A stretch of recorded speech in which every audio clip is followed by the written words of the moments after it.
You're listening to The Bottom Line with Jim and Lissa Walsh on URL Radio. So, hi, welcome back. Hello. We are talking about a study, a UCLA study that claimed that TV looks more like U.S. Viewers like it, diversity study says. That's ridiculous. The television fare that reflects the nation's increasing racial and ethnic diversity is actually finding favor with industry gatekeepers and viewers. Well, in other words, yeah, go ahead. But it's still saying that there, unfortunately, are a lot of network executives that believe that they should have shows for different races because people of different races like to see people that look like them. Yeah, the study apparently says that American TV audiences, and I got a real problem with this, it says the audiences, that's us, like to see shows with people who look more like us. I ain't buying that. It's nothing to do with politics or being liberal or anything like that. It has to do with when I turn on the TV, I want a story, a good story. And I don't care the color of the guy who's telling the story. And the thing is, the us we're talking about are white folks, are Yeah. white people. You may not have noticed, but we're white. Are we white? We come from a time period Yeah. when the majority of shows, all of the Westerns, everybody was white. Yeah, except Tondo. Tondo, or you'd get the, I'm sorry to say it, token black person. Yeah. You know. But He was usually in the cook. 70s, Yeah. well, Bonanza. Right. Yeah. Well, no, they had a Chinese lady who was the cook, remember? Chinese guy. Chinese guy was that the was cook. the cook. That's what I'm saying. Well, you know the old joke about the Cartwrights, they were Jewish because they were three adult men who worked for their father, lived at home, and ate nothing but Chinese food. Da-da-da-da-da-da. Good night, everybody. Okay. So anyway, but the thing is, I really believe that as white people, that growing up in the 70s, Yeah. we really enjoyed watching a lot of the shows that came on that were actually predominantly filled with black characters. When they were good shows. Yeah. And a lot of them were. And a lot of them were really good shows, and they were funny. And as we said before, The Cosby Show was number one Yeah, it's kind of hard to talk about Cosby. in America. Yeah, but back then, yeah. Back then, he was number one in America, and America was still predominantly white. So Yeah.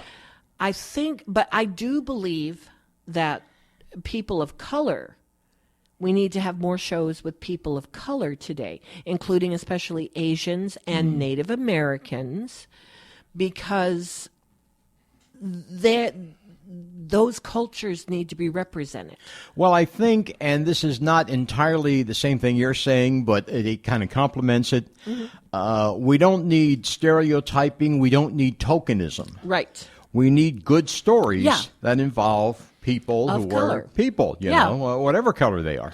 And what the growths that have been made, according to the study, is growths in shows with women of color, which is great. I think that's wonderful. Well, that's going back to the 60s with Diane Carroll. Remember her? Well, no, we're talking about today. Oh, today, yeah. There has been a growth of shows with women of color, good. not only starring in it, but also writing, producing, directing. You know, Are which you is talking great. about what's our show, the hospital show? Grey's Anatomy? Grey's Anatomy, yeah. Well, other shows too that Yeah. have predominantly women of color in They the have cast. a lot of different, they have kind of a mix. Right, and it's great. But we still need to see more diversity in our television and movie creations. I just want to see good stories. Well, I know, that's what I'm saying. And it doesn't matter if they look, I really don't care if they look like me or not. If the story is there, I'm there. And what's interesting is if you have a good story, you can definitely bring in people of color to tell that story. Yeah. Yeah. Sure, why not? Because a good story can be told by anybody. Remember, there was a back in the 80s, there was a TV miniseries called Shaka Zulu. Yes, It I was remember about that. this African warlord, a real Yes, guy. yes. Not in the show, but I mean, it was about him. Yeah. And you know who watched that show? Old white guys. They Yes, love that stuff. They love that stuff, yeah. I loved it. Yeah. And not was for any really cool. racist reason. No. They didn't love it because, oh, he's back in the jungle. You know, the old joke. No, it was a good story. It was a good compelling stories, story. And you learned about the culture, and yeah, it was My dad great. loved that show. Yeah. And my uncle loved that show. Yeah.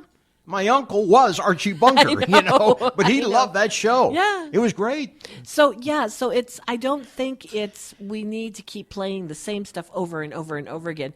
We need good stories. We need diverse casts. Yeah. And give us good stories with good characters. We don't We'll care what they watch look it. like. We'll Yeah, watch we'll it. watch it. It can be a Star Trek thing, guys with, feelers coming out of their head and Yeah. funny ears. Yeah. If it's a good story, if it's a compelling story about real living characters, then we'll watch it. in conflict. And if it ain't, we won't. Yeah, exactly. And we don't care how enlightened it is. Yeah. Yeah. That's true.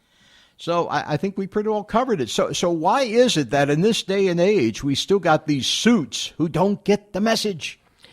Well, that's the thing, because we still have too many.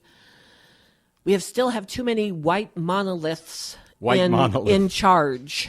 And that's what I'm saying. We need to have more. We need to have more people of color in charge. LGBTQ, non-binary. We need to have.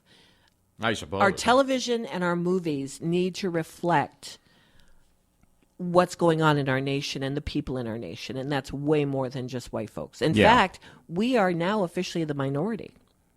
You mean white folks? White folks are minority, and guess what? I'm really happy about that. Because I'm Irish Catholic, and actually I've been a minority all my life. Right. Catholics are minorities in this country. Yeah, There's and I'm a time when woman, so Catholics I've always been a minority. There was a time when the Catholics were outcasts in this country. I know, and when Couldn't the Irish, yeah. Yeah, and the Irish. Yeah, but I think it's great because, our America is filled with so much. I feel like I should be humming America the Beautiful at this point. I thought he was having a heart attack. He had his hand on his heart. I'm getting ready to do the Pledge of And Allegiance he totally here. distracted me. I'm thinking like, oh my God, are you okay? No, I'm fine. I'm just thinking I should be humming the Pledge of Allegiance or America But anyway, the Beautiful. we should very much reflect the inclusion and the variety that's within our country. But give us good stories. Give us good That's stories, what we yeah, want. We want definitely. good stories. We don't care about, you don't have to pander to us. No. You don't pander to anybody. It's No not pandering. how liberal we No. are. We just like good stories. We want to be entertained. Good, compelling stories. Yeah, I mean, we mentioned Shaka Zulu. We mentioned all those shows in the 70s. We mentioned Cosby. There were some other shows in the 80s with people of different ethnicities. Yeah. Not many, Yeah. but they were out there. Yeah. I'm trying to think of one. I know. It is hard to come up with them, though. It is. Yeah. But again, the point was, it was not the what they looked like. I mean, we all turned on what was the show with Urkel? Oh, Family Matters. That was kind of weird, though. A black nerd was not exactly a great leap I liked forward. Family Matters. Yeah. I thought that was But cool. I mean, people found something. They liked Urkel, and it was not a racial thing. They liked the character. He It was a funny wasn't guy. just Urkel. There really was a family. Yeah, I liked the dad in that. Reginald Vell Johnson. Yeah, the guy from Die Hard. From Die Hard. It was a family, and so they did discuss family issues, raising daughters, raising sons, stuff you go through. Fresh Prince. There we go. Fresh There's Prince is one. another Wasn't one. he I in that love one it. too? No. Who is honey. the father figure? I'm going to have to look it up. Okay, but anyway, the point was another good show. Yes. That people enjoyed Yes. for its merits. Exactly. What's another one? A Alf. Different World. Alf was an alien. A Different World. Yeah, I was never a fan of. I liked A Different World. I never got in. I didn't think the stories were very good. Oh, I they liked lost me with the one with the pig noses. Remember the episode with the pig? They all had to wear pig noses. I don't remember. It was some I'll kind have of. to look at it again. It was some kind of sorority initiation thing, Oh, and Lisa Bonet had to wear a pig nose, and Whitley, who was the real hoity-toity. For somebody who didn't get into it, he seems to remember everybody's name. I remember that one because of how bad it was, but there were good shows. No, I was trying to make a joke with Alf, and obviously it just lay there like a big Dropped. giant bit of doggy duty. Well, I liked Alf. Yeah, I thought but Alf was cool. an alien. Yes. I'm kidding. Okay, I'm going to flush it. That sounds good. Well, let's get quick. Okay, Before quick. it melts, let's get to the bottom line here. You first. Bottom line is we need to have more television shows and companies run by people of color and LGBTQ. I think we need to have more shows by people written and produced by people who are concerned with the story and the characterization. Tell it well. Tell a good story with characters, and they can be purple with feelers coming out of their ears. I don't care. It's all about the story. Mm-hmm. It's all about the quality of the entertainment, and it can be people of color, it can be anything. You do that, and I'll watch. Okay, We're I agree. good. You have been listening to Bottom Line with Jim and Lissa on URLradio.net. Thank you for listening. Have a great weekend. We will be back here Tuesday at 11 a.m. Bye, y'all.